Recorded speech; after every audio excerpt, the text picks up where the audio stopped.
Hello, once again. This is Pastor Don Phillips of Don and Carol Phillips Ministries in Kansas City, and I'm glad you're tuned in today. And I hope this message, and I believe this message, is going to be a blessing for you. I have entitled it, If I Could Just Get to Jesus. I'm going to read to you from Mark's Gospel, chapter 5. I'm going to read several verses, and they'll be familiar verses. You've probably heard them before. It says, Now a certain woman had a flow of blood for 12 years and had suffered many things from many physicians. She had spent all that she had and was no better, but rather grew worse. When she heard about Jesus, she came behind him in the crowd and touched his garment. For she said, If only I may touch his clothes, I will be made well.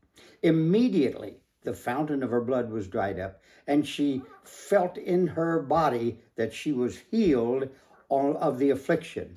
And Jesus, immediately knowing in himself that power had gone out of him, turned around to the crowd and said, Who touched my clothes? But his disciples said to him, You see the multitude thronging you, and you say, Who touched me?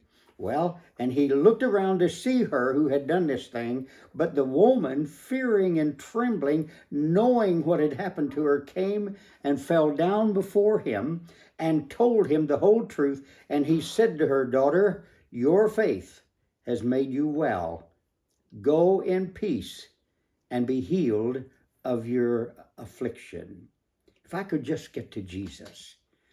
In the person of a woman with a hemorrhaging disorder, we find there the actual human condition.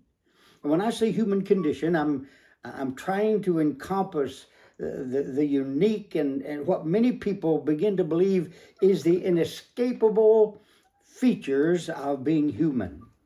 You see, so many people live their lives with a flawed attitude that they do not need God. I've heard countless people in my life tell me that they do not need God. Understand something today. I fear God. I recognize my dependence on him.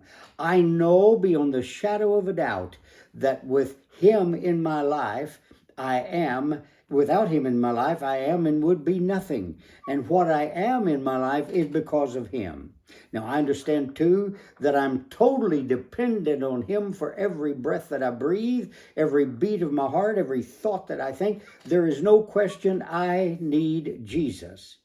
I once heard a preacher describe how his grandfather denied that he had any need of God. And as someone who was witnessing to his grandfather in front of their house, he declared to them he did not need God. Well, this preacher was only about 26 at the time, and he described the fear he felt. And then 2 weeks later, standing again in front of their house, his grandfather drew his last breath and was gone. Why is it that some people can only learn this the hard way? Why do so many people hear the doctor's grim report in order for them to turn their heart to God? What is it with us that could cause us to believe that we can operate independent of God? Is it our education? Do we feel like we're so smart we don't need God? Pardon me, but you're not. Could it be your upbringing? Perhaps it's your pride. How many of us, probably too many of us, have heard the song from many years ago, I Did It My Way, and we adopted that pattern for our lives?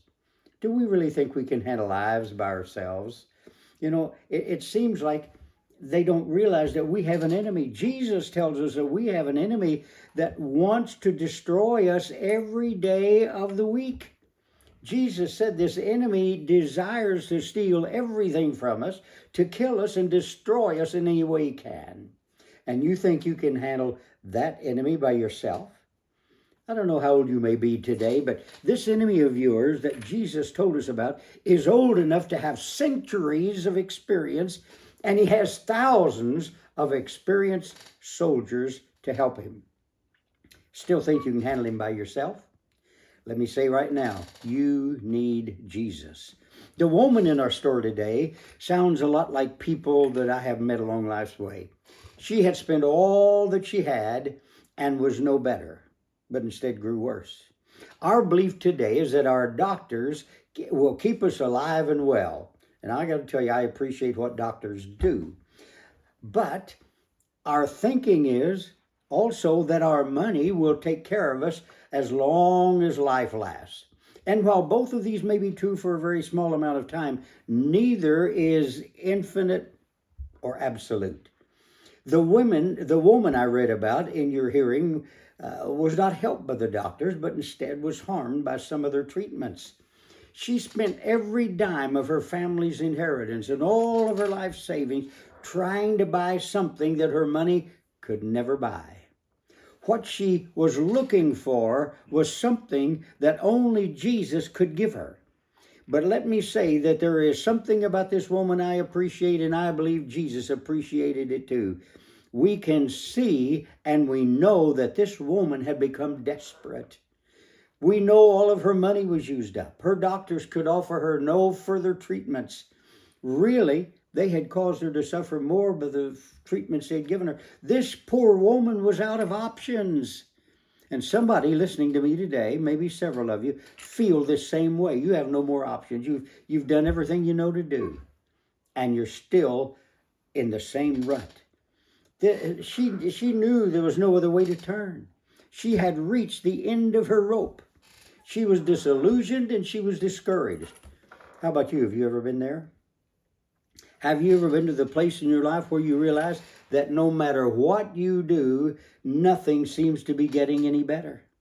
Really, it seems to be getting worse. Maybe you're there right now. I don't know. I don't know who's listening or who's watching this. Maybe you realize that no matter how hard you try, no matter how hard you work, no matter how much you wish things were different, they just keep getting worse. This woman knew that nothing else she could do, so she turned to Jesus. I want to tell you, there's a release that comes when you arrive at the realization that you need God. When the money's gone and things are not getting better and our pride is stripped away and all that's happened and all we're left with is only our faith and our dependence on God, deliverance comes, relief comes, trust comes. And you know, sometimes at this point, conviction comes because we realize that we've done very much against God in our pursuit to do it our own way. We've ignored Him. We've turned our back on Him. We've been too busy to give Him any attention. Besides, our pride has stood in the way. Why do I need help? And I wish you could see how I've got this printed in my notes here. I've got a big capital I, and I put it in red because I wanted to emphasize that's how we feel today. Why do I need help? Why do I need Jesus? I've always done it my way, and I've come this far, and I've been pretty successful. Just who does this problem think he is that he can get in my way? Well, the woman around which this Bible passage is built was very fortunate because she happened to be in a place where Jesus was passing by. Not everybody with her physical condition is going to be healed. Not everybody with a need for healing or some deliverance is going to be helped. But this woman about whom we're talking today understood something that we must try to learn. She learned it the hard way, but hear me today, you don't have to. She said, if I could just get to Jesus, if I could just touch Jesus, if I could only be in His presence for a moment, I could be healed. I could be free. Now, maybe you're not suffering from an issue of blood today, and maybe the doctor has not given you his final prognosis, but maybe you've come to a place in your life where it doesn't matter what people think anymore. Maybe you've reached a point of desperation in your life where you realize you really and truly need some help that you have not been able to find anywhere else. Maybe today you are ready, like this lady was, to press through the crowd of scoffers and spectators in order to get to the only one who can help you, the only one who can change your life. And maybe today you're thinking, well, I don't know how to get to Him. Maybe today you're just feeling, I have to get to Jesus. Well, let me tell you something that I hope you'll never forget. You will never forget the helplessness and the fear and the hurt and the pain in your life before you made the choice to kneel before him. And you'll never forget the moment in your life when you realized that you wanted and needed, and right now, more than anything in the world, you wanted it, and he has touched your life. You'll never forget that moment. Today, you may be just longing to get to Jesus. You may have finally realized, if I could just get to Jesus, things would be different. Well, I want someone out there to hear me today. You can get to Jesus. Things can be different. Your life can change. It doesn't have to remain as it is. The woman with the issue of blood found a secret of receiving God's delivering power. She realized what many of you realized. It doesn't matter what people think. She got to the place where it doesn't matter to her what anyone would say. In fact, you know what? She really placed her life in jeopardy by just being in the crowd. Because of her illness, the law said that she should not be around other people. All that mattered to her is that she wanted and needed only what Jesus could give. So she made up her mind that nothing was going to keep her from receiving her help, and it was the help that only he could give. Are you tired of trying it on your own?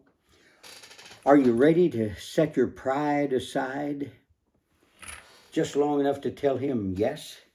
Are you ready to be free from the things in your life that eat at you day and night? If you just come to Jesus today, everything could change. He's passing your way this very day. Chapter 10 of Mark's Gospel gives us a story of blind Bartimaeus. He heard that Jesus was leaving the town where he was, and he was sitting beside the road where Jesus would be passing. So he cried out. He couldn't see him, so he just cried out, "Jesus, Son of David, have mercy on me." Well, the crowd walking with Jesus told him to be quiet. I guess they thought Jesus was too busy and too important to stop and help this poor blind man sitting by the side, but it didn't matter. The more they told him to be quiet, the more he called out, "Jesus, Son of David, have mercy on me." Well, it took only a few minutes and a few rebukes, but he kept calling out to Jesus. Finally, Jesus called for him to come. And when he came to Jesus, Jesus healed his eyesight. I'm here to tell someone that Jesus is passing your way today. He can heal you. He can deliver you. He can help you solve your serious problems. So today I'm telling you to give Jesus your problems. Tell him all about them. He can handle them. You might think, well, my problem's too big for him to handle. Give it to him, because he's never seen a big problem yet. I hope this will stir you up today to reach out to Jesus wherever you are.